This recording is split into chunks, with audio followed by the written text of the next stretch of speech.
ലെവലൊന്ന് നോക്കുക. കാരണം നമ്മുടെ ശരീരത്തിലെ പല പ്രവർത്തനങ്ങളെ മൊത്തത്തിലൊന്ന് കോർഡിനേറ്റ് ചെയ്യാൻ വേണ്ടി വൈറ്റമിൻ ഡി സഹായിക്കുന്നുണ്ട്. പക്ഷേ നമ്മുടെ രാജ്യത്തിൽ ഇന്ന് 70 മുതൽ 90% ആൾക്കാർക്കും വൈറ്റമിൻ ഡി ലെവൽ വളരെ കുറവാണ്. പക്ഷേ നല്ലപോലെ സൂര്യപ്രകാശം കിട്ടുന്ന ഒരു രാജ്യം കൂടിയായിട്ട്.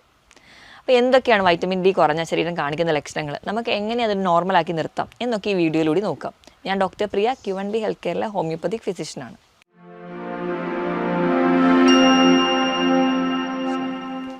വൈറ്റമിൻ ഡി എന്ന് പറഞ്ഞാൽ സൺഷൈൻ വൈറ്റമിൻ നമ്മുടെ ശരീരത്തിൽ ഉണ്ടാക്കുന്ന ഒരു വൈറ്റമിനാണ്. അതായത് നമ്മൾ നല്ലപോലെ വെയിലൊക്കെ കൊണ്ടു കഴിഞ്ഞാൽ നമ്മുടെ ശരീരത്തിൽ തന്നെ ഉൽപ്പാദിപ്പിക്കുന്ന ഒരു വൈറ്റമിനാണ്. അപ്പോൾ വെയിൽ മാത്രം കൊണ്ടു കഴിഞ്ഞാൽ നമുക്ക് വൈറ്റമിൻ ഡി കിട്ടുമോ എന്നുള്ളത് പലരുടെയും ഡൗട്ടാണ്. വെയിൽ മാത്രം കൊണ്ടതുകൊണ്ട് നമുക്ക് വൈറ്റമിൻ ഡി കിട്ടില്ല. ഒരു സമീകൃത ആഹാരം കൂടി ഉണ്ടെങ്കിൽ മാത്രമേ കംപ്ലീറ്റ് ആയിട്ട് വൈറ്റമിൻ ഡി നമ്മുടെ ശരീരത്തിൽ എത്തുകയുള്ളൂ. ഈ വൈറ്റമിൻ ഡി എന്ന് പറഞ്ഞാൽ നമ്മൾ ഒരു 10 മണി മുതൽ 3 മണി വരെ ഇടയിലുള്ള വെയിലാണ് നമ്മൾ കൊള്ളേണ്ടത്. കാരണം ആ ഒരു ടൈമിലാണ് അൾട്രാ വയലറ്റ് ഡി റേസ് നമ്മുടെ ഉണ്ടാവുള്ളൂ. ഈ ഒരു അൾട്രാ വയലറ്റ് ഡി റേസ് നമ്മുടെ സ്കിന്നിൽ വീഴണം. സ്കിന്നിൽ വീണിട്ട് അത് ലിവറിലും അതുപോലെ തന്നെ കിഡ്നിയിലും അതിൻ്റെ ഒരു മെക്കാനിസം അല്ലെങ്കിൽ അതിൻ്റെ ഒരു പ്രൊഡക്ഷൻ പ്രോസസ്സ് നടന്ന് ഫൈനലി ഉണ്ടാകുന്നതാണ് വൈറ്റമിൻ ഡി എന്ന് പറയുന്നത്. ഇതെന്ന് പറഞ്ഞാൽ കൊഴുപ്പിൽ അലിയുന്ന ഒരു വൈറ്റമിനാണ്. അതുപോലെ തന്നെ നമ്മുടെ ശരീരത്തിൽ മാത്രം ഉണ്ടാക്കുന്ന, അല്ലെങ്കിൽ നമ്മുടെ ശരീരത്തിൽ കൂടുതലായും തന്നെ ഉണ്ടാക്കുന്ന ഒരു വൈറ്റമിൻ ആയതുകൊണ്ട് ഫുഡിൽ നിന്ന് കിട്ടുന്ന സോഴ്സ് വളരെ കുറവാണ്. അപ്പം വെയിൽ കൊള്ളുന്നതിനോടൊപ്പം സമീകൃത ആഹാരം എന്ന് പറഞ്ഞത് നമ്മുടെ പ്രോപ്പറായിട്ടുള്ള ഒരു ലിവറിൻ്റെയും കിഡ്നിയും ഒക്കെ ഉണ്ടെങ്കിൽ മാത്രമേ വൈറ്റമിൻ ഡി നമുക്ക് ശരീരത്തിൽ ഉണ്ടാവുള്ളൂ. അപ്പോൾ ഇന്ത്യയിൽ ഇത്രയും അധികം ആൾക്കാർക്ക് ഈ വൈറ്റമിൻ ഡി കുറയാനുള്ള ബേസിക് കാരണം എന്ന് പറഞ്ഞിട്ടുണ്ടെങ്കിൽ ലിവറും കിഡ്നിയും ഒന്നും പ്രോപ്പറായിട്ട് ഫംഗ്ഷൻ ചെയ്യുന്നില്ല. നമ്മളിന്ന് നോക്കിക്കഴിഞ്ഞാൽ ഒരുപാട് പേർക്ക് ഫാറ്റി ലിവർ ഉണ്ട്. അപ്പം അവിടെയും ഒരു കംപ്ലീറ്റ് ആയിട്ട് അല്ലെങ്കിൽ ഒരു വൈറ്റമിൻ ഡിയുടെ പ്രൊഡക്ഷൻ കറക്റ്റായിട്ട് നടക്കുന്നില്ല. മിക്ക ആൾക്കാർക്കും ഡയബറ്റീസ് ഉണ്ട്. ഡയബറ്റീസ് അൺകൺട്രോളായി പോയി കഴിഞ്ഞാൽ ഏറ്റവും ആദ്യം ബാധിക്കുന്നത് ഒരു കിഡ്നീനെയാണ്. അങ്ങനെ കിഡ്നിയും പ്രോപ്പർ അല്ലാത്തത് കൊണ്ടാണ് നമ്മുടെ രാജ്യത്ത് ഇത്രയും അധികം വൈറ്റമിൻ ഡി കുറഞ്ഞ ആൾക്കാർ കാണുന്നത്. അപ്പോൾ വൈറ്റമിൻ ഡിയുടെ സോഴ്സ് ഒന്ന് നമ്മുടെ ഭക്ഷണം എടുക്കുകയാണെങ്കിൽ കോഡ് ലിവർ ഓയിലാണ്. കോഡ് ലിവർ എന്ന് പറഞ്ഞാൽ കുറച്ച് നെയ്യൊക്കെയുള്ള മത്സ്യങ്ങൾ, അതുപോലെ തന്നെ മത്തി, അയല, നെത്തോലി പോലെയുള്ള മത്സ്യങ്ങളൊക്കെ കാണാം. അല്ലെങ്കിൽ നമുക്ക് കോഡ് ലിവർ ടാബ്ലറ്റ് ആയിട്ട് നമുക്ക് കിട്ടാറുണ്ട്. മുട്ടയുടെ മഞ്ഞയിലും ഒരു അംശം വരെയുണ്ട്. അതുപോലെ തന്നെ കൂണിലും നമുക്ക് കാണാൻ പറ്റും. ഇതിലൊക്കെയാണ് കൂടുതലായിട്ടും. പിന്നെ നമുക്ക് കാണുന്നത് കൂടുതലും പാലുൽപ്പന്നങ്ങളിലുമാണ് വൈറ്റമിൻ ഡി കിട്ടുന്നത്. പക്ഷേ എപ്പോൾ നോക്കിയാലും വൈറ്റമിൻ ഡി ഫുഡിൽ നിന്ന് കിട്ടുന്ന സോഴ്സ് താരതമ്യേന നമ്മുടെ സൂര്യപ്രകാശത്ത് നിന്ന് കിട്ടുന്നതിനേക്കാളും കുറവാണ്. ഇനി നമുക്ക് വൈറ്റമിൻ ഡി ഇത്രയധികം കുറയാനുള്ള കാരണങ്ങൾ എന്തൊക്കെയാണെന്ന് നോക്കാം. ഒന്നാമത് നമ്മുടെ ഒരു ഇൻഡോർ ആക്ടിവിറ്റീസാണ് കൂടുതൽ. ഇപ്പോൾ നമ്മൾ കുട്ടികളുടെ കേസ് എടുക്കുകയാണെന്നുണ്ടെങ്കിൽ ബേസിക്കായിട്ട് നമ്മൾ വെയിൽ കൊള്ളുന്നത് വളരെ കുറവാണ്. നമ്മൾ അധികം ഒന്നും പുറത്തു പോയി കഴിക്കുന്നില്ല. കൂടുതലും ഇരുന്നിട്ടുള്ള കളികളാണ്, കൂടുതലും ഇൻഡോർ ആക്ടിവിറ്റീസാണ് നമ്മളെല്ലാവരും ചെയ്യുന്നത്. അപ്പോൾ വെയിൽ കൊള്ളാത്തതിൻ്റെ ഭാഗമായിട്ടാണ് ഒരു കാരണം. ഇനിയിപ്പോൾ നമ്മൾ വെയിലത്ത് ഇറങ്ങുകയാണെങ്കിലോ നമുക്ക് എന്തെങ്കിലും സൺസ്ക്രീനോ അല്ലെങ്കിൽ മറ്റെന്തെങ്കിലും പ്രൊട്ടക്ഷൻ ഉപയോഗിച്ചിട്ട് മാത്രമേ നമ്മൾ പുറത്തിറങ്ങാറുള്ളൂ. ഒന്ന് വെയിലത്തിറങ്ങുകയാണെങ്കിൽ നമ്മൾ നല്ലപോലെ സൺസ്ക്രീൻ ഇടും. അപ്പോൾ സൺസ്ക്രീൻ എന്ന് പറയുമ്പോൾ അധികമായി കഴിഞ്ഞാൽ നമുക്ക് തീരെ അൾട്രാ വയലറ്റ് റേസ് ഒന്നും നമ്മുടെ ശരീരത്തിൽ എത്തിയില്ല. അതിൻ്റെ ഭാഗമായിട്ട് വൈറ്റമിൻ ഡി കുറയും. അല്ലെങ്കിൽ തന്നെ നമ്മൾ കുടയൊക്കെ ചൂടി വെയിൽ കൊള്ളാത്ത രീതിയിലാണ് നമ്മളെപ്പോഴും പുറത്തിറങ്ങുക. അങ്ങനെ വരാൻ ചാൻസ് ഉണ്ട്. ഇനി ഇതല്ലാതെ ഞാൻ നേരത്തെ പറഞ്ഞ പോലെ ലിവറും കിഡ്നിയും ഒന്നും പ്രോപ്പർ അല്ല നിങ്ങളുടെ ഫംഗ്ഷൻ ചെയ്യുന്നതെങ്കിൽ അതിൻ്റെ ഭാഗമായിട്ട് നിങ്ങൾക്ക് വൈറ്റമിൻ ഡി ഡെഫിഷ്യൻസി വരാൻ ചാൻസ് ഉണ്ട്. ഇനി സമീകൃത ആഹാരം കഴിക്കുന്നില്ല. അപ്പോൾ ഞാൻ ഈ പറഞ്ഞ ഫുഡൊന്നും നിങ്ങൾ ഇൻക്ലൂഡ് അല്ല. എപ്പോഴും നമ്മൾ കഴിക്കുന്ന ഫുഡ് എന്ന് പറഞ്ഞാൽ നമ്മുടെ ഇഷ്ടത്തിനുള്ള ഫുഡുകളായിരിക്കും. അല്ലാതെ നമ്മളൊരു ഹെൽത്തി ഡയറ്റ് ആയിരിക്കില്ല നമ്മൾ പ്രോപ്പറായിട്ട് ഫോളോ ചെയ്യുന്നത്. അപ്പോൾ അതിൻ്റെ ഭാഗമായിട്ട് നമുക്ക് വൈറ്റമിൻ ഡി ഡെഫിഷ്യൻസി കാണിക്കാറുണ്ട്. ഈ പറഞ്ഞ കാരണങ്ങളോടൊപ്പം തന്നെ നമ്മൾ മഗ്നീഷ്യം നമ്മുടെ ശരീരത്തിൽ കുറഞ്ഞു കഴിഞ്ഞാലും കൃത്യമായിട്ട് ഒരു വൈറ്റമിൻ ഡിയുടെ പ്രൊഡക്ഷൻ നടക്കില്ല. കാരണം നമ്മുടെ ശരീരത്തിൽ വൈറ്റമിൻ ഡിയുടെ പ്രൊഡക്ഷൻ നടക്കണമെങ്കിൽ മഗ്നീഷ്യം എന്ന് പറയുന്ന ഒരു മിനറലിൻ്റെ അത്യാവശ്യമായിട്ട് വേണം. അപ്പോൾ ഇതിൻ്റെ ഒരു അഭാവം മൂലവും നമുക്ക് വൈറ്റമിൻ ഡി നമ്മുടെ ശരീരത്തിൽ കുറയാൻ കാരണമാണ്. ഇനി എന്തൊക്കെയാണ് നോർമലി വൈറ്റമിൻ ഡിയുടെ ഫംഗ്ഷൻസ് എന്ന് നോക്കാം. ഏറ്റവും ആദ്യം പറഞ്ഞു കഴിഞ്ഞാൽ എല്ലുകളുടെയും പല്ലുകളുടെയും ഒക്കെ ഒരു ബലത്തിന് വേണ്ടിയിട്ടാണ്. അപ്പോൾ നമ്മുടെ ഒരുപാട് കേസസിൽ നമ്മൾ വൈറ്റമിൻ ഡി ടെസ്റ്റ് ചെയ്യാൻ നമ്മൾ തന്നെ മുൻകൈ എടുക്കുന്നത് നമുക്ക് മിക്കവാറും വേദനകൾ അല്ലെങ്കിൽ തേയ്മാനമൊക്കെ വന്നു തുടങ്ങുമ്പോഴാണ്. അപ്പോൾ ഏറ്റവും ആദ്യം നമ്മുടെ വൈറ്റമിൻ ഡി എന്ന് പറഞ്ഞാൽ നമ്മുടെ ശരീരത്തിൽ അല്ലെങ്കിൽ നമ്മുടെ ബോഡിയിൽ അല്ലെങ്കിൽ നമ്മൾ ആമാശയത്തിലൂടെ അബ്സോർബ് ചെയ്തെടുക്കുന്ന കാൽസ്യത്തിനെ കൃത്യമായിട്ട് അബ്സോർബ് ചെയ്യാൻ വേണ്ടി സഹായിക്കുന്ന വൈറ്റമിൻ ഡി ആണ്. നമ്മൾ ഒരുപാട് കാൽസ്യം അടങ്ങിയ ഭക്ഷണം കഴിക്കുന്നുണ്ട്. പക്ഷേ നമുക്ക് ആ ഒരു വൈറ്റമിൻ ഡി ഡെഫിഷ്യൻസി ഉണ്ടെങ്കിൽ നമ്മുടെ കാൽസ്യം ഡെഫിഷ്യൻസി നമ്മുടെ ശരീരത്തിൽ ഉണ്ടാവും. നമ്മൾ ഒരുപാട് കാൽസ്യം അടങ്ങിയ ഭക്ഷണം കഴിച്ചിട്ടും എന്തുകൊണ്ടാണ് ഡോക്ടറെ എനിക്കിങ്ങനെ തേയ്മാനം വന്നത് അല്ലെങ്കിൽ എനിക്കൊരു ബലക്കുറവ് എന്തുകൊണ്ടാണ് വന്നതെന്ന് പലരും ചോദിക്കുന്നതിനുള്ളൊരു കാരണം എന്ന് പറഞ്ഞിട്ടുണ്ടെങ്കിൽ അവരുടെ ശരീരത്തിൽ കാൽസ്യം ഒരുപാട് എത്തുന്നുണ്ടെങ്കിലും അത് പ്രോപ്പറായിട്ട് ഒന്ന് അസിമിലേറ്റ് ചെയ്യാൻ വേണ്ടിയിട്ട് വൈറ്റമിൻ ഡി അവിടെ ഉണ്ടാവില്ല. അപ്പോൾ അതിൻ്റെ ഭാഗമായിട്ട് അവർക്ക് തേയ്മാനോ അല്ലെങ്കിൽ പെട്ടെന്നുണ്ടാകുന്ന ഓസ്റ്റിയോപോറോസിസ് പോലെയുള്ള കണ്ടീഷൻസ് ഒക്കെ ഉണ്ടാകുന്നത്. ഇനി രണ്ടാമതായിട്ട് ഫോസ്ഫറസിൻ്റെ ലെവൽ മെയിൻറ്റെയിൻ ചെയ്യാനും വൈറ്റമിൻ ഡി സഹായിക്കുന്നുണ്ട്. ഈ കാൽസ്യവും ഫോസ്ഫറസും ഒക്കെ ഒരു ഹോർമോണൽ കൺട്രോൾ വഴി, പാരാതെർമോൺ എന്ന് പറയുന്ന ഒരു ഹോർമോണൽ കൺട്രോൾ വഴിയാണ് നടക്കുന്നത്.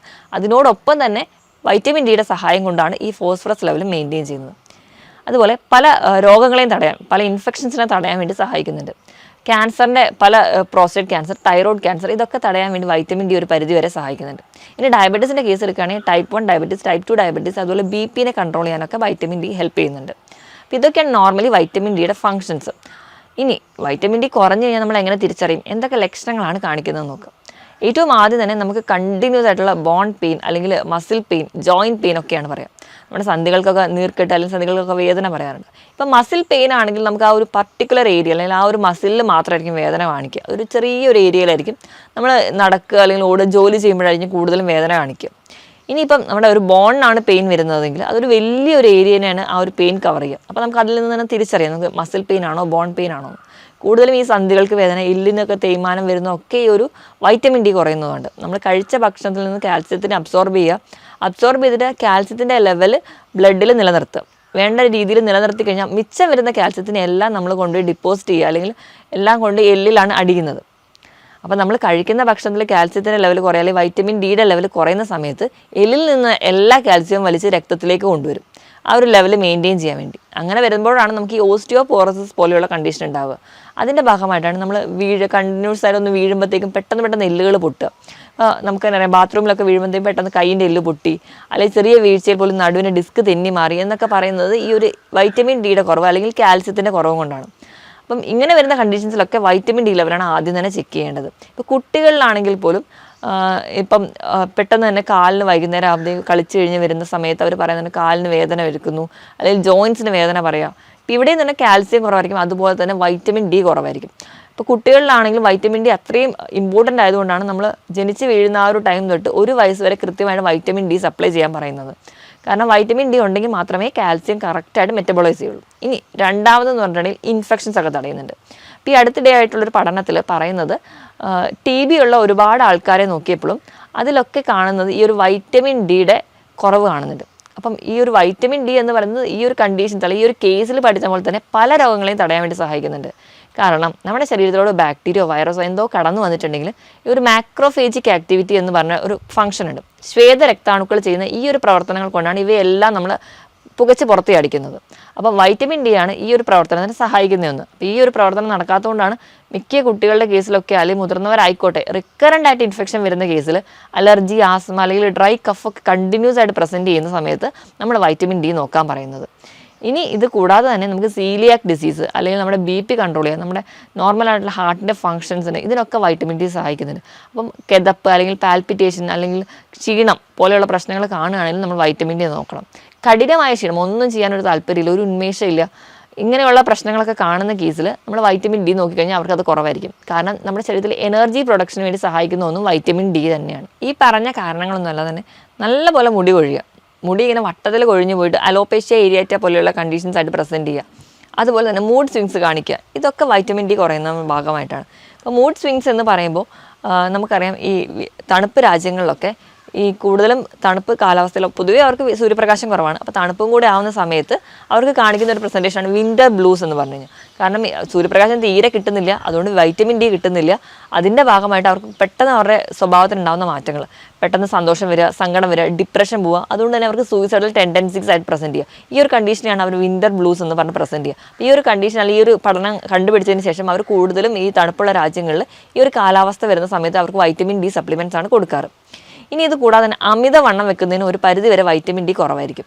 കാരണം നമ്മുടെ ശരീരത്തിൽ കൊഴുപ്പ് കെട്ടിക്കിടക്കാൻ ഈ വൈറ്റമിൻ ഡി കാരണമാവുന്നുണ്ട്. അപ്പോൾ നമ്മൾ വൈറ്റമിൻ ഡി അടങ്ങിയ ഭക്ഷണം കഴിക്കാതിരിക്കുക അല്ലെങ്കിൽ സൂര്യപ്രകാശം കിട്ടാത്ത ആൾക്കാരിൽ ശരീരത്തിൽ അധികമായിട്ട് കൊഴുപ്പ് കെട്ടിക്കിടക്കുകയും അതിൻ്റെ ഭാഗമായിട്ട് അവർക്ക് അമിതവണ്ണം വരികയും ചെയ്യും. അപ്പം ഇതൊക്കെയാണ് പ്രധാനമായിട്ടും വൈറ്റമിൻ ഡി കുറയുമ്പോൾ ശരീരത്തിൽ കാണിക്കുന്ന ലക്ഷണങ്ങൾ. ഇനി വൈറ്റമിൻ ഡിയുടെ ലെവൽ നോർമൽ എത്രയാണെന്ന് നോക്കാം. 20 മുതൽ 50 നാനോഗ്രാമാണ് പെർ ml ആണ് നമ്മൾ നോർമൽ ലെവലായിട്ട് പറയാം. ഇപ്പോൾ 20-ന് താഴെ വരികയാണെങ്കിൽ ഒരു മോഡറേറ്റ് ഡെഫിഷ്യൻസി എന്ന് പറയാം. 10-ന് താഴെ വരികയാണെങ്കിൽ സിവിയർ ഡെഫിഷ്യൻസി ആയിട്ട് നമുക്ക് പറയാം. 20-ന് താഴെ വരുന്നതിന് മുൻപ് തന്നെ നമ്മൾ മാക്സിമം നമ്മുടെ ഫുഡിലൂടെ അല്ലെങ്കിൽ വെയിലൊക്കെ കൊണ്ട് മെയിൻറ്റെയിൻ ചെയ്യാൻ വേണ്ടി നോക്കുക. 10-ന് താഴെയാണ് നമ്മൾ എന്തായാലും സപ്ലിമെൻറ്റ്സ് എടുക്കണം. അപ്പം എന്തായാലും ഒരുപാട് പേര് ആലോചിക്കുന്നതാണ് ഇപ്പോൾ വൈറ്റമിൻ ഡി ഇങ്ങനെ കഴിക്കാൻ അല്ലെങ്കിൽ നമ്മൾ ഫുഡിലൂടെ കഴിക്കണോ അല്ലെങ്കിൽ നമ്മൾ വെയിൽ കൊണ്ടില്ലെങ്കിൽ നമുക്ക് സപ്ലിമെൻറ്റ്സ് എടുത്താൽ മതിയല്ലോ. എപ്പോഴും ഈ സപ്ലിമെൻറ്റ്സ് എടുക്കുമ്പോൾ നമ്മുടെ ശരീരത്തിന് കിട്ടുന്ന ഒരു ഗുണം എന്ന് പറഞ്ഞാൽ അത്ര പെർഫെക്റ്റ് ആയിരിക്കില്ല. മാക്സിമം നമ്മൾ നമ്മുടെ ഭക്ഷണത്തിലൂടെ അല്ലെങ്കിൽ സൂര്യപ്രകാശത്തിലൂടെ മോഡിഫൈ ചെയ്യാൻ വേണ്ടി നോക്കുക വേണം. അപ്പോൾ നമ്മൾ ഈ പറഞ്ഞ ലെവലിൽ താഴെ പോകുന്നുണ്ടെങ്കിൽ നിങ്ങൾ എത്രയും പെട്ടെന്ന് ഒരു ഡോക്ടറുടെ കൺസൾട്ടേഷൻ എടുക്കണം. ഡോക്ടറോട് തന്നെ കൺസൾട്ട് ചെയ്ത് എങ്ങനെയാണ് അത് മോഡിഫൈ ചെയ്യുക അല്ലെങ്കിൽ എന്ത് സപ്ലിമെൻറ്റ്സ് ആണ് കഴിക്കേണ്ടതെന്ന് ഉറപ്പ് വരുത്തണം. ഇനി നമ്മൾ എങ്ങനെ ഇതിനെ മാനേജ് ചെയ്യാമെന്ന് നോക്കാം. മാനേജ്മെൻറ്റ് സൈഡിലോട്ട് വരുമ്പോൾ ഏറ്റവും ആദ്യം സൂര്യപ്രകാശം കിട്ടുക എന്നുള്ളതാണ്. സൂര്യപ്രകാശം എന്ന് പറഞ്ഞു കഴിഞ്ഞാൽ രാവിലെ 10 മണി മുതൽ വൈകിട്ട് ഒരു 3 മണി വരെയുള്ള വെയിലാണ് നമ്മൾ കൊള്ളേണ്ടത്. വെയിൽ കൊള്ളാൻ പറയുമ്പോൾ ഒരുപാട് പേര് കംപ്ലീറ്റ്ലി ഡ്രസ്ഡ് അപ്പ് ആയിട്ട് പോയി വെയിൽ കൊള്ളുന്നത് നമുക്ക് കാണാം. പക്ഷേ അങ്ങനെ ചെയ്തിട്ടുണ്ടെങ്കിൽ നമ്മുടെ ശരീരത്തിൽ തീരെ അൾട്രാവയലറ്റ് ഡി റേസ് വീഴില്ല, അതുവഴി നമുക്ക് വൈറ്റമിൻ ഡി കിട്ടുകയില്ല. അപ്പം മാക്സിമം നമ്മുടെ കയ്യിലോ കാലിലോ, അപ്പോൾ മുഖത്താണ് എല്ലാവർക്കും പ്രശ്നം, അല്ലെങ്കിൽ സൺ ടാൻ അടിക്കുന്നു എന്നൊക്കെ ബുദ്ധിമുട്ടുള്ളവരാണെങ്കിൽ കയ്യിൽ കാലിലെങ്കിലും മാക്സിമം സൺസ്ക്രീൻ ഒന്നും ഉപയോഗിക്കാതെ തന്നെ വെയിൽ കൊള്ളാൻ വേണ്ടി ശ്രമിക്കുക. ഒരു 10 മുതൽ 15 മിനിറ്റെങ്കിലും ദിവസവും നിങ്ങൾ വെയിൽ കൊള്ളുകയാണെങ്കിൽ ഈ വൈറ്റമിൻ ഡിയുടെ ഡെഫിഷ്യൻസി നിങ്ങൾക്ക് തീരെ ഉണ്ടാവില്ല. ഈ വെയിൽ കൊള്ളുന്നതിനോടൊപ്പം തന്നെ സമീകൃത ആഹാരം കൂടി നിങ്ങൾ ഉറപ്പുവരുത്തണം. ഇങ്ങനെ അല്ലെങ്കിൽ ഒരു ഹെൽത്തി ഡയറ്റ് അല്ലെങ്കിൽ ഹെൽത്തി ഫുഡ് എങ്ങനെയായിരിക്കണം നമ്മൾ ആദ്യം തന്നെ നോക്കുക. അതിൽ പ്രധാനമായിട്ട് നമ്മൾ 5 ഘടകങ്ങളാണ് നോക്കേണ്ടത്. ഒന്നാമതായിട്ട് കാർബോഹൈഡ്രേറ്റ്. കാർബോഹൈഡ്രേറ്റ് എന്ന് പറഞ്ഞിട്ടുണ്ടെങ്കിൽ നമുക്കൊരു എനർജി സോഴ്സാണ്. അതായത് നമ്മൾ വണ്ടിക്കൊക്കെ ഇന്ധനം അടിക്കുന്ന പോലെയാണ് കാർബോഹൈഡ്രേറ്റ് എന്ന് പറയുന്നത്. അപ്പോൾ നമ്മൾ ചെയ്യുന്ന പ്രവർത്തനം എത്രത്തോളമാണ് അതിനനുസരിച്ച് മാത്രം നമ്മൾ കാർബോഹൈഡ്രേറ്റ് അടങ്ങിയ ഭക്ഷണം കഴിച്ചാൽ മതി. അപ്പം ഭക്ഷണത്തിൽ എപ്പോഴും കാർബോഹൈഡ്രേറ്റിൻ്റെ അളവ് കുറയ്ക്കുക. പകരം നമ്മൾ വെജിറ്റബിളും ഫ്രൂട്ട്സും നല്ലപോലെ കഴിക്കും. ഏത് നേരത്തെ എടുക്കുകയാണെങ്കിൽ നമ്മൾ ഫ്രൂട്ട്സ് കഴിക്കുകയാണെങ്കിൽ അത്രയും നല്ലത്. അതുപോലെ തന്നെ വെജിറ്റബിൾസും കഴിക്കും. ഇപ്പോൾ ഈ വെജിറ്റബിൾസ് അല്ലെങ്കിൽ പച്ചക്കറി എന്ന് പറയുമ്പോൾ കൂടുതൽ ആൾക്കാരും ഈ ചേമ്പ്, ചേന, കാച്ചിൽ ഇതൊക്കെ നമ്മൾ പച്ചക്കറി വിഭാഗത്തിലോട്ട് പെടുത്തും. പക്ഷേ പച്ചക്കറി എന്ന് പറഞ്ഞാൽ കംപ്ലീറ്റ്ലി നാരടങ്ങിയ ഭക്ഷണങ്ങളാണ് നമ്മൾ പച്ചക്കറി വിഭാഗത്തിൽ പെടുത്തുക. അതായത് നമ്മൾ കാണുന്ന കോവയ്ക്ക, പാവയ്ക്ക, വെണ്ടയ്ക്ക, തക്കാളി ഇവയൊക്കെയാണ് നമ്മൾ പച്ചക്കറി ഗണത്തിൽ പെടുത്തേണ്ടത്. ബാക്കിയെല്ലാം കിഴങ്ങ് വർഗ്ഗങ്ങളാണ്. അതിലും കാർബോഹൈഡ്രേറ്റ് ആണ് കൂടുതലായിട്ടും ഉള്ളത്. അപ്പോൾ ധാരാളം പച്ചക്കറികൾ കഴിക്കുക, ഇലക്കറികളും കഴിക്കുക. ഇനി ഫ്രൂട്ട്സിൻ്റെ കേസ് എടുക്കുകയാണെങ്കിൽ മാക്സിമം ഫ്രൂട്ട്സ് നിങ്ങൾ കട്ട് ചെയ്ത് കഴിക്കുക. എല്ലാ നേരവും നിങ്ങൾ ഫ്രൂട്ട്സ് കഴിക്കുകയാണെങ്കിൽ അത്രയും നല്ലത്. അപ്പം അതിൽ നിന്ന് കിട്ടുന്ന സോഴ്സും നിങ്ങൾക്ക് വൈറ്റമിൻ ഡിക്ക് ഹെൽപ്പ് ചെയ്യുന്നുണ്ട്. ഇനി മൂന്നാമതായിട്ട് നമ്മൾ കഴിക്കേണ്ടതാണ് പ്രോട്ടീൻസ്. നമ്മൾ വൈറ്റമിൻ ഡി കിട്ടാൻ വേണ്ടി കഴിക്കേണ്ട പ്രോട്ടീൻസ് എന്ന് പറഞ്ഞിട്ടുണ്ടെങ്കിൽ ഇറച്ചി, മീൻ, മുട്ട. പ്രധാനമായിട്ടും മുട്ടയുടെ മഞ്ഞയിലാണ്. അതുപോലെ തന്നെ കൂണിലും ധാരാളം വൈറ്റമിൻ ഡി ഉണ്ട്. അപ്പോൾ നമ്മൾ ദിവസവും ഇതൊക്കെ കഴിക്കുകയാണെങ്കിൽ മാക്സിമം ഈ വൈറ്റമിൻ ഡി അടങ്ങിയ ഭക്ഷണങ്ങൾ 20 ഗ്രാമെങ്കിലും ദിവസം കഴിക്കുകയാണെങ്കിൽ കംപ്ലീറ്റ്ലി നമുക്ക് വൈറ്റമിൻ ഡി ഡെഫിഷ്യൻസി മാറ്റാൻ പറ്റും. ഇനി അടുത്തതായിട്ടുള്ളതാണ് അല്ലെങ്കിൽ നാലാമത്തേതാണ് പൾസസ്. പൾസസ് എന്ന് പറയുമ്പോൾ പയറ്, കടല, പരിപ്പ് ഇവയൊക്കെ പൾസസ് ആണ്. അപ്പോൾ ഇതിൽ നിന്ന് കംപ്ലീറ്റ് ആയിട്ട് നമുക്ക് പ്രോട്ടീൻ കിട്ടുക അല്ലെങ്കിൽ കംപ്ലീറ്റ് ആയിട്ട് ഒരു അമിനോ ആസിഡ്സ് നമുക്ക് കിട്ടണമെങ്കിൽ ഈ പയറ്, കടല, പരിപ്പൊക്കെ കൂടെ കഴിക്കേണ്ടത് നമ്മൾ സിറിയൽസ് ആയിരിക്കണം. സിറിയൽസ് എന്ന് പറഞ്ഞിട്ടുണ്ടെങ്കിൽ അരി, ഗോതമ്പ്, മുത്താറി ഇതെല്ലാം സിറിയൽസ് ആണ്. അപ്പോൾ ഈ ഒരു കോമ്പിനേഷനിൽ നിങ്ങൾ ഫുഡ് കഴിക്കുക. പൾസസും സിറിയൽസും കൂടി ചേർത്താൽ മാത്രമേ നമുക്ക് കംപ്ലീറ്റ് ആയിട്ട് ഒരു ന്യൂട്രിയൻസ് അല്ലെങ്കിൽ കംപ്ലീറ്റ് ആയിട്ട് പ്രോട്ടീൻസും കിട്ടുള്ളൂ. അതുപോലെ തന്നെ വൈറ്റമിൻ ഡിയും കിട്ടുള്ളൂ. അതുകൊണ്ടാണ് നമ്മൾ പണ്ട് തൊട്ടേ കഞ്ഞിയും പയറും കൂടി കഴിക്കാൻ പറയാം, പുട്ടും കടലയും കൂടി കഴിക്കാൻ പറയാം. ഇങ്ങനെ കഴിക്കുന്ന സമയത്ത് കംപ്ലീറ്റ്ലി അവിടെ ഒരു സിറിയൽസും ഉണ്ട്, പൾസസും ഉണ്ട്. അപ്പോൾ ഈ ഒരു കോമ്പിനേഷനിലായിരിക്കണം നിങ്ങളുടെ ഹെൽത്തി ഡയറ്റ്. ഇനി 5ാമതായിട്ട് വേണ്ട ന്യൂട്രിയൻ എന്ന് പറഞ്ഞാൽ വെള്ളമാണ്. അപ്പോൾ ആവശ്യത്തിന് വെള്ളം കൂടി കുടിക്കുന്നുണ്ടെങ്കിൽ കംപ്ലീറ്റ്ലി നമുക്കൊരു സമീകൃത ആഹാരവും കഴിക്കും. അതുവഴി നമുക്ക് വൈറ്റമിൻ ഡി കംപ്ലീറ്റ്ലി ആ ഒരു ഡെഫിഷ്യൻസി മാറ്റാനും പറ്റും. പിന്നെ ഈ സൂര്യപ്രകാശം കൂടി ഉണ്ടെങ്കിൽ നമുക്ക് വൈറ്റമിൻ ഡെഫിഷ്യൻസി കംപ്ലീറ്റ്ലി മാറ്റാൻ പറ്റും. ഈ ഫ്രൂട്ട്സുകളുടെ കേസ് എടുക്കുകയാണെങ്കിൽ വൈറ്റമിൻ ഡി റിച്ച് ആയിട്ടുള്ള ഒന്നാണ് ഓറഞ്ച്. വൈറ്റമിൻ സി എത്രത്തോളം റിച്ച് ആണോ അതുപോലെ തന്നെ ഒരു പരിധി വരെ വൈറ്റമിൻ ഡിയും ഈ ഓറഞ്ചിൽ അടങ്ങിയിട്ടുണ്ട്. അപ്പോൾ നിങ്ങൾ ആ ഒരു ഫ്രൂട്ട് സ്ഥിരമായി കഴിക്കാൻ വേണ്ടി നോക്കുക. അതുപോലെ തന്നെ പഴം മിക്കവാറും നിങ്ങൾ കൂടുതലായിട്ട് ഈ ഒരു വൈറ്റമിൻ ഡി ഡെഫിഷ്യൻസി കാണുന്നവരാണെങ്കിൽ പഴം സ്ഥിരമായിട്ട് കഴിക്കുക. പഴത്തിൽ ധാരാളം മഗ്നീഷ്യം അടങ്ങിയിട്ടുണ്ട്. ഈ ഒരു മഗ്നീഷ്യം കൂടി ഉണ്ടെങ്കിൽ മാത്രമേ വൈറ്റമിൻ ഡിയുടെ ഒരു പ്രൊഡക്ഷൻ കംപ്ലീറ്റ് ആയിട്ട് നടക്കുകയുള്ളൂ. നമ്മൾ പറയാറുണ്ട് കാൽസ്യത്തിൻ്റെ പ്രൊഡക്ഷൻ കംപ്ലീറ്റ് ആവണമെങ്കിൽ വൈറ്റമിൻ ഡി വേണം. അതുപോലെ തന്നെയാണ് വൈറ്റമിൻ ഡിയുടെ പ്രൊഡക്ഷൻ കംപ്ലീറ്റ് ആവണമെങ്കിൽ മാഗ്നീഷ്യം കൂടി വേണം. അപ്പോൾ പഴം സ്ഥിരമായിട്ട് കഴിക്കുകയാണെങ്കിലും അതുപോലെ തന്നെ ഈ പറഞ്ഞ പച്ചക്കറികളും ഇലക്കറികളും ഫ്രൂട്ട്സും പ്രോട്ടീൻസും ഒക്കെ കഴിക്കുകയാണെങ്കിൽ കംപ്ലീറ്റ്ലി വൈറ്റമിൻ ഡി ഡെഫിഷ്യൻസി നിങ്ങൾക്ക് മാറ്റാൻ പറ്റും. ഞാൻ ഈ പറഞ്ഞ ടോപ്പിക്കിൽ എന്തെങ്കിലും ഡൗട്ട് ഉണ്ടെങ്കിൽ നിങ്ങൾ താഴെ കാണുന്ന നമ്പറിൽ കോൺടാക്ട് ചെയ്യുക. മറ്റൊരു ഹെൽത്ത് ടോപ്പിക്കുമായിട്ട് വീണ്ടും കാണുന്നവരെ നന്ദി.